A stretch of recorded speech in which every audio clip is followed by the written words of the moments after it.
아버지, 고성이 재단 계좌 오늘 새벽에 또 움직였습니다.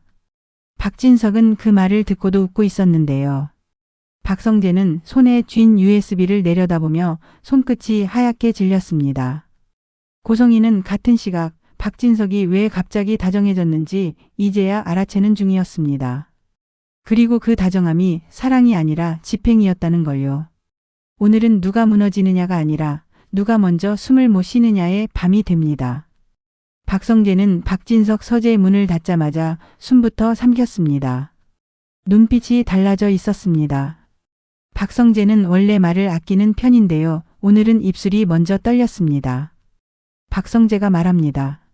아버지, 이건 고성이가 혼자 저질렀다고 끝날 일이 아니에요. 박진석은 대답을 바로 안 했습니다. 위스키 잔을 반쯤 채우고 잔을 돌리기만 했습니다. 박성재는 그 침묵이 더 무서워서 말을 밀어붙였어요. 재단 돈이요. 단순히 쓴 게 아니라 길을 만들었어요. 출처를 흐리고 다시 돌아오게. 박진석이 고개를 아주 조금 들었습니다. 돌아오게? 박성재는 USB를 책상 위로 밀었습니다. 돌아온 곳이 아버지 이름 쪽이에요. 그 말이 떨어지는 순간 박진석의 입꼬리가 아주 얇게 올라갔는데요. 그건 웃음이 아니라 확인에 가까웠습니다.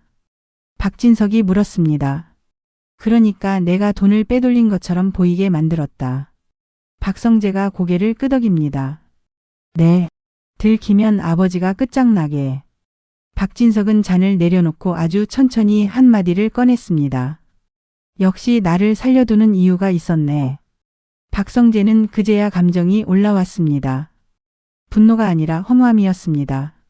아버지, 이 사람은 아버지를 사랑해서 옆에 있는 게 아니에요. 박진석이 말합니다. 알아. 근데 나는 몰랐던 척하고 살았지. 박성재는 놀라서 숨이 멎었습니다. 아버지, 알고 있었어요? 박진석은 웃었습니다. 정확히는 의심을 눌러놨지. 그게 더 비참한 거야.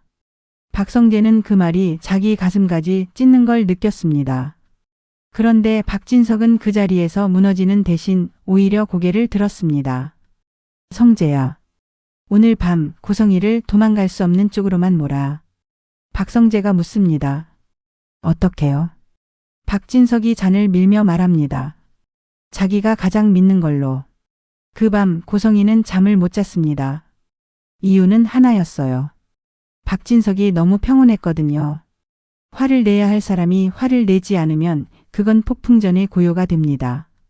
고성이는 몰래 재단 금고를 열어 서류를 확인했는데요. 서류가 그대로인 게 더 이상했습니다. 누가 봤다는 흔적은 없는데 왜 이렇게 심장이 뛰는지 고성이는 자기가 제일 잘 알았어요. 무서운 건 증거가 없어가 아니라 증거가 이미 나갔을지도 몰라였거든요. 고성이는 결국 박성재에게 전화합니다. 성재야. 아버지 요즘 왜 그래? 박성재는 잠깐 숨을 고르더니 일부러 무심하게 대답했습니다. 왜요? 잘해주시잖아요. 고성이가 목소리를 낮춥니다. 그게 이상해. 너무 이상해. 박성재는 단호하게 말합니다. 그럼 더 조심하세요. 고성이가 멈칫합니다. 뭐? 박성재는 한 박자 늦게 덧붙였어요. 아버지가 조심하실까 봐요. 전화를 끊고 고성이는 그대로 얼어붙었습니다. 박성재의 말투는 아들이 아니라 칼이었거든요. 그때 고성이 휴대폰에 문자가 하나 들어옵니다. 발신자 미확인. 내용은 단 한 줄이었어요. 재단 돈 오늘 밤까지 원위치. 고성이는 손이 떨렸습니다. 누가 나한테 이런 걸? 순간 머릿속에 한 얼굴이 스칩니다. 박진석이 아니라 박성재가 아니라 자기가 돈으로 사람을 쓰던 방식대로 누군가 자기를 쓰고 있다는 느낌이 들었거든요. 고성이는 바로 전화를 돌렸습니다. 자기 라인에 있던 재단 실무자. 지금 당장 해외 계좌 정리해. 흔적 지워. 상대가 머뭇거립니다. 이사장님, 지금은. 고성이가 낮게 으르렁거렸습니다. 지금이 아니면 끝이야. 그런데 그 전화를 누가 듣고 있었냐면요. 고성이가 아니라 박성재였습니다. 박성재는 왜 차철민을 불렀을까요? 차철민은 이 지역 회사 직원인데도 박성재가 딱 한 번 같이 일한 적이 있었거든요.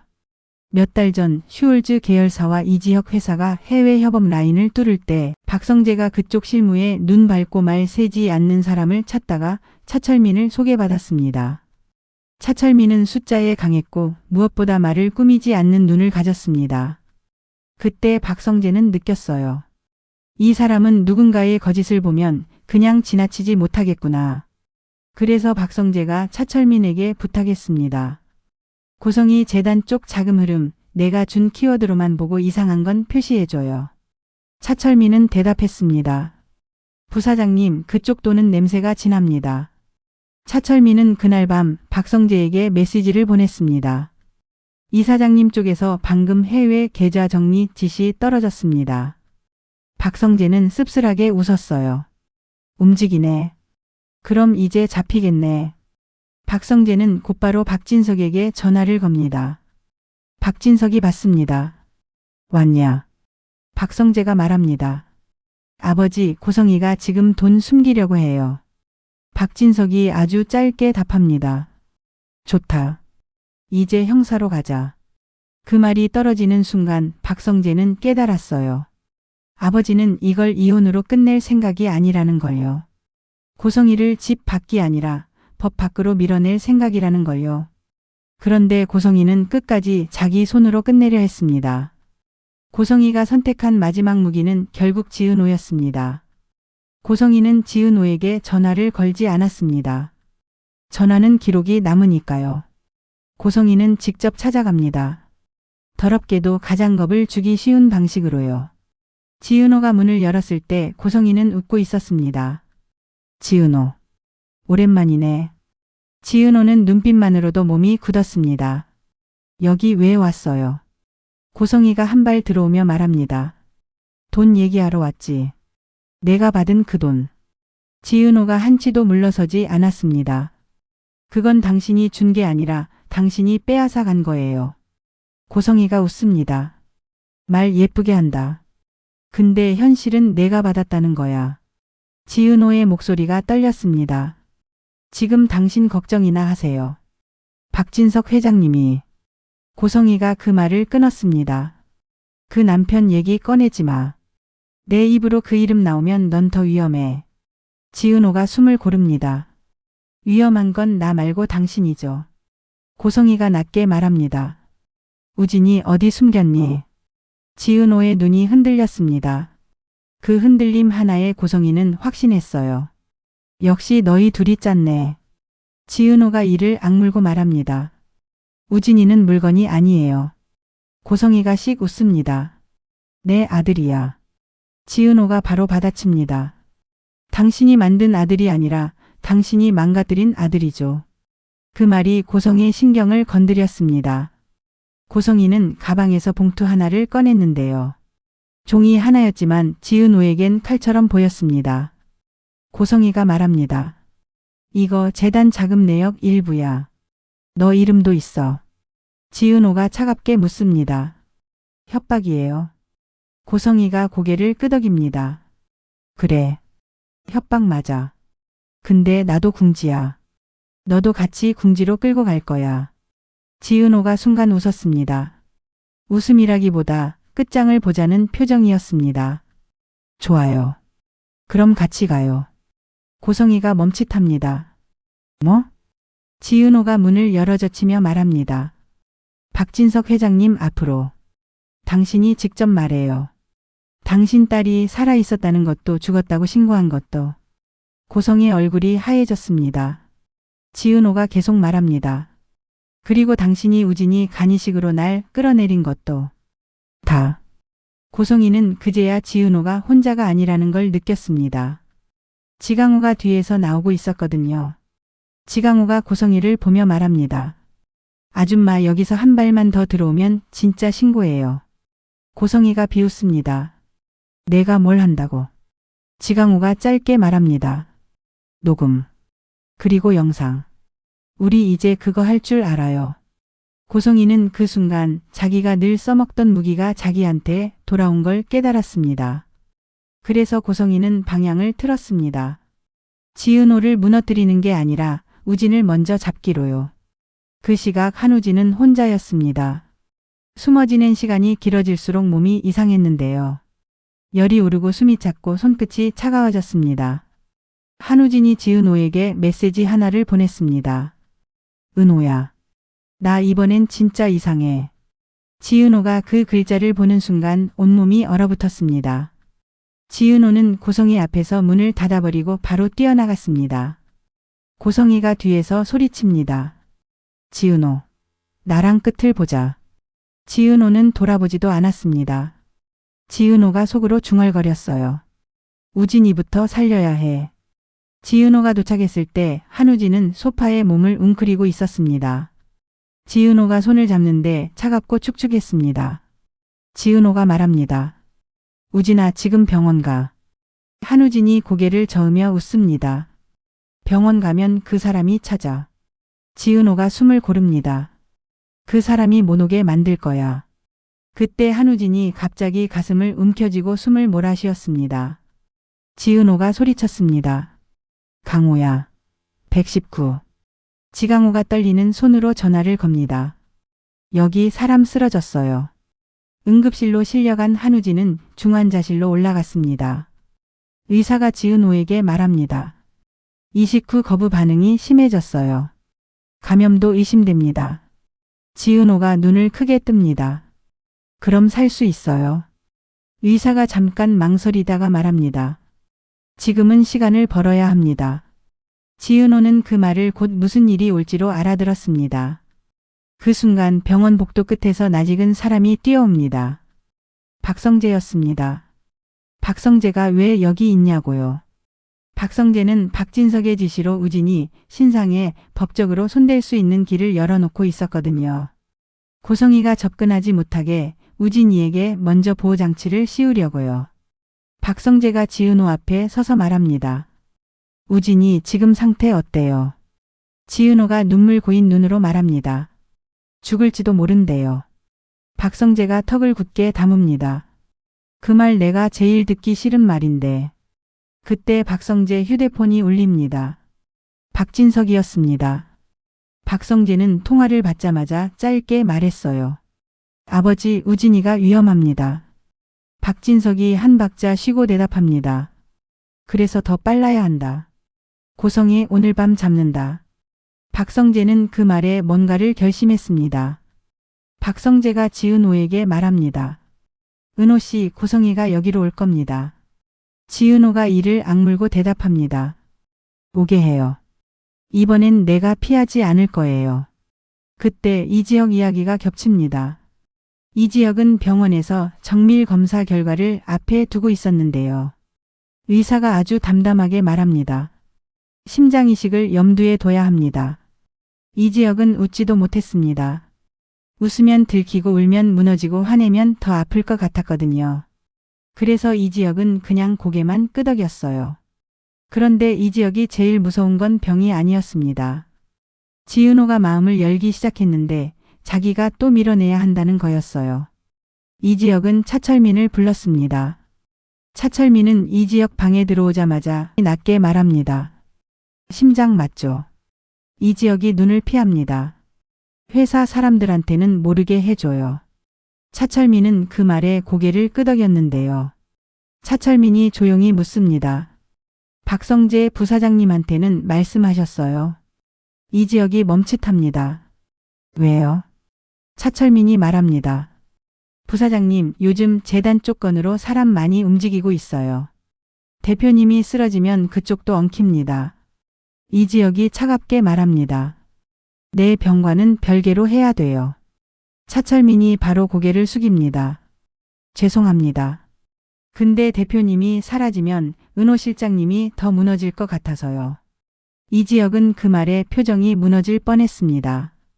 그래서 더 차갑게 말해버렸어요. 은호 씨 얘기 입 밖에 꺼내지 마요. 그 차가움이 사실은 두려움이라는 걸 차철민은 알았는데요. 차철민은 더 말하지 않고 문을 닫고 나옵니다. 대신 박성재에게 메시지를 보냅니다. 부사장님, 대표님 상태 안 좋습니다. 박성재는 그 메시지를 보고 멍해졌습니다. 지금은 고성이를 잡아야 하는데 이 지역까지 무너지면 판이 완전히 깨집니다. 그리고 지은호도요. 그날 밤 박진석은 드디어 고성이를 부릅니다. 여보, 재단 장부 들고 와. 같이 확인하자. 고성이는 그 말이 왜 이렇게 섬뜩한지 알면서도 웃어야 했습니다. 좋아요. 여보. 내가 다 정리해뒀어요. 고성이는 장부라는 단어에 마지막 희망을 걸었습니다. 자기가 꾸며놓은 장부면 박진석도 속일 수 있다고 믿은 거죠. 하지만 고성이는 놓치고 있었습니다. 박진석이 이제 장부가 아니라 통장과 사람과 기록을 동시에 보고 있다는 걸요. 고성이가 재단 사무실에서 장부를 들고 나오려는 순간 입구에서 낯선 사람들이 서류를 들고 들어옵니다. 서울중앙지검입니다. 가온재단 압수수색 영장 집행하겠습니다. 고성이는 그 말을 듣고도 처음엔 웃었습니다. 무슨 농담을. 그런데 수사관이 말합니다. 고성이 이사장님, 증거인멸 우려가 있어 긴급 조치 들어갑니다. 그때 고성이는 깨달았습니다. 박진석이 오늘 하루 다정했던 이유가 자기가 짐을 싸서 도망갈 시간을 주지 않으려고였다는 걸요. 다정함은 시간을 주는 게 아니라 시간을 빼앗는 기술이었습니다. 고성이는 마지막 발악을 합니다. 박진석 회장님, 당신 이름으로 된 계좌도 있어요. 당신도 같이 가요. 수사관이 고개를 돌립니다. 그 부분도 확인 중입니다. 고성이는 그제야 박진석 쪽을 봤습니다. 박진석은 재단 입구에 서 있었습니다. 고성이가 소리칩니다. 여보, 당신이 이렇게까지 해야 해? 박진석은 아주 조용히 말합니다. 여보라는 말 오늘부로 끝내자. 고성이가 울부짖습니다. 나 당신이 살려준 거잖아. 내가 당신 옆에 있어줬잖아. 박진석이 고개를 끄덕입니다. 그래. 그래서 내가 직접 끝낸다. 고성이는 수사관들에게 끌려가면서도 소리쳤습니다. 지은호. 그 애가 다 망쳤어. 그 애가 내 딸이라서. 그 말이 재단 안에 울려 퍼지는데요. 밖에서 그 소리를 들은 사람 하필이면 방영라였습니다. 방영라는 입술을 깨물었습니다. 엄마가 은호 언니를 딸이라고 불렀다. 박영란은 이미 알고 있었지만 이렇게 공개적으로 튀어나오면 이야기가 달라집니다. 박영란은 그대로 이지환에게 전화를 겁니다. 지환 씨, 나 지금 여기서 들은 말이 있는데 나 혼자 못 버틸 것 같아. 이지환이 바로 달려옵니다. 박영란가 말합니다. 엄마가 은호 언니를 딸이라고 소리쳤어. 이지환이 잠깐 멈칫합니다. 그럼 쌍둥이 얘기 진짜였네. 박영란가 고개를 끄덕입니다. 근데 이걸 내가 어디까지 말해도 되는지 모르겠어. 아빠가 지금 어떤 상태인지도 모르겠고. 이지환은 박영란 손을 꽉 잡습니다. 영란 씨, 이번엔 혼자 버티면 죽어요. 그 말이 그날의 또 다른 예고가 됩니다. 한편 병원. 고성이의 압수수색 소식이 퍼지기도 전에 병원 복도는 더 차갑게 얼어붙습니다. 의사가 지은호와 박성재를 불러 말합니다. 한우진 씨 상태가 급격히 악화됐습니다. 가족에게 연락하셔야 합니다. 지은호가 목소리를 겨우 냅니다. 가족요? 박성재가 대신 말합니다. 가족이 지금 올 수 있는 상태가 아닙니다. 의사가 조심스럽게 묻습니다. 그럼 보호자 결정이 필요합니다. 박성재가 잠깐 망설이더니 아주 낮게 말합니다. 제가 책임질 수 있는 범위는 어디까지죠? 그 순간 지은호는 박성재를 봤습니다. 박성재는 지금도 우진을 사람으로 보고 있었습니다. 그게 지은호를 더 울컥하게 만들었어요. 그리고 그때 병원에서 또 다른 호출이 울립니다. 이 지역 담당 의료진에서 박성재에게 연락이 온 겁니다. 이 지역 환자 대기 리스트 우선순위 조정 가능성이 생겼습니다. 박성재가 숨을 멈춥니다. 가능성? 의사가 말합니다. 적합도가 높은 공여자 후보가 발생했습니다. 지은호가 옆에서 그 말을 듣고 얼굴이 새하얘집니다. 박성재가 묻습니다. 공여자 정보는요? 의사가 답합니다. 아직 공개할 수 없습니다. 다만 조건이 특이하게 맞습니다. 지은호는 그 특이하게 맞는다는 말을 듣는 순간 한우진 얼굴이 떠올랐습니다. 그리고 더 무서운 생각이 뒤따라왔어요. 설마 우진이가. 지은호는 중환자실 문 앞에서 숨을 몰아쉽니다. 한우진은 눈을 뜨지 못하는데요. 그 손을 잡고 지은호가 속삭입니다. 우진아, 너 나한테 또 혼자 결정했지. 지은호의 눈물이 떨어졌습니다. 너 혼자 또 나 대신 다 해주려고 했지. 박성재는 그 장면을 보며 주먹을 꽉 쥐었습니다. 그리고 속으로 결심합니다. 고성이가 무엇을 숨겼든 어디까지 더럽혔든 이제는 끝을 보자고요. 아버지 박진석이 무너지지 않게, 이지혁이 쓰러지지 않게, 지은호가 다시 버려지지 않게. 그 밤 고성이는 조사실에 앉아 있었습니다.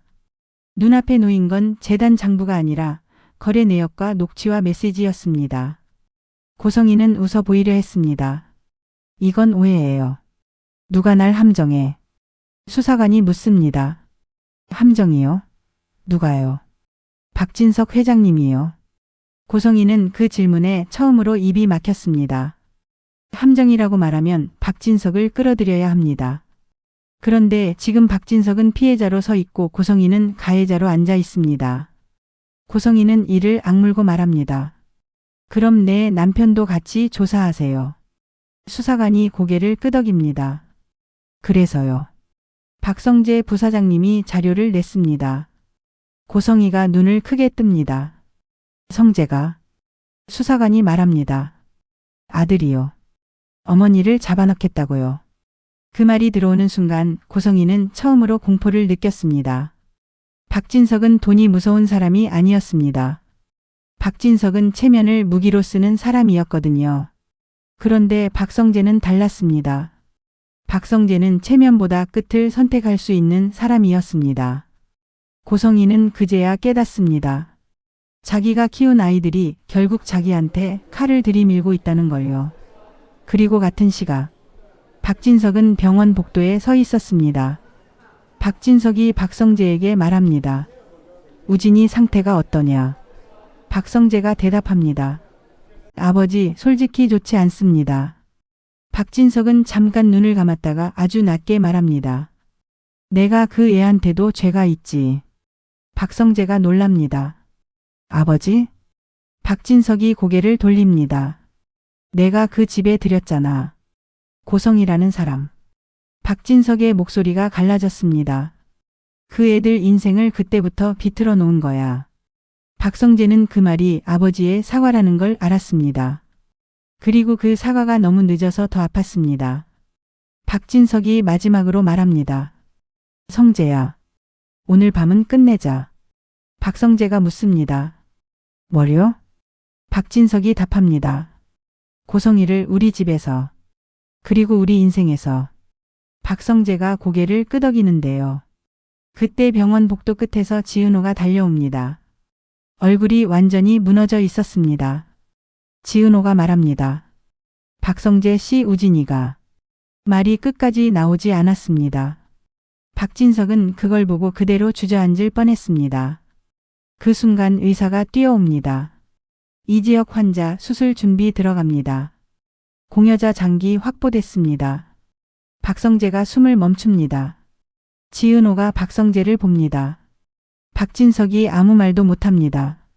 그 말은 곧 한우진에게 무슨 일이 생겼다는 뜻일지도 모르니까요. 그리고 그게 사실이라면 고성이가 끝까지 붙잡던 우진은 마지막 순간에 고성이가 아니라 이지혁을 살리는 쪽으로 흘러가게 됩니다. 지은호가 떨리는 목소리로 말합니다. 설마 우진이가 선배 살리러. 박성재는 대답을 못했습니다. 박진석은 그제야 웃지도 울지도 못하는 얼굴로 중얼거렸습니다. 고성이는 끝까지 자기 손으로 다 망치는구나. 그리고 그때 조사실의 고성이에게 수사관이 말합니다. 고성이 씨 추가 혐의 들어갑니다. 재단 횡령만이 아닙니다. 고성이가 눈을 번뜩입니다. 뭐라고? 수사관이 서류를 넘기며 말합니다. 증거인멸 시도, 해외 송금, 그리고 박진석 회장 측 회사에 대한 업무방해 정황. 고성이는 그 말을 듣고 아주 천천히 웃었습니다. 그래요. 그럼 다 같이 무너지자. 고성이의 눈빛이 이제 살아남기가 아니라 같이 죽이기로 바뀌는 순간이었는데요. 그 순간이 다음 이야기의 문을 확 열어버립니다. 이지혁 수술실 문은 닫혔고 한우진 중환자실 불은 꺼지기 직전이고 고성이는 수갑을 찬 채로도 마지막 발악을 준비합니다. 박진석은 그걸 막기 위해 더 잔인한 선택을 해야 할지도 모릅니다.